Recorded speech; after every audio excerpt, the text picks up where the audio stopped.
தமிழ் கேட்ட கந்தாவடி வேளா என்னப்பன முருகா உனக்காக தமிழ் பாடல் பல பாடினேன் இருந்தாலும் இதமாக நீ கேட்க ஒரு பாடல் இப்போது நான் பாடுவேன் முருகா.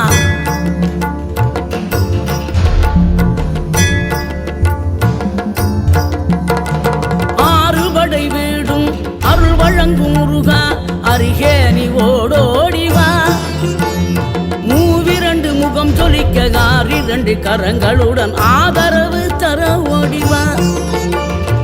ஆறுபடை வீடும் அருள் வழங்கும் முருகா அருகே நீ ஓடோடிவா. மூவிரண்டு முகம் ஜொலிக்க ஆறிரண்டு கரங்களுடன் ஆதரவு தர ஓடிவா. ஈசன் மகனே என்னை காக்க இங்க உனையன்றி வேறாரையா. நெஞ்சார நான் நினைக்க பஞ்சாமிர்தம் கொடுக்கும் ஒரு தெய்வம் நீதானை.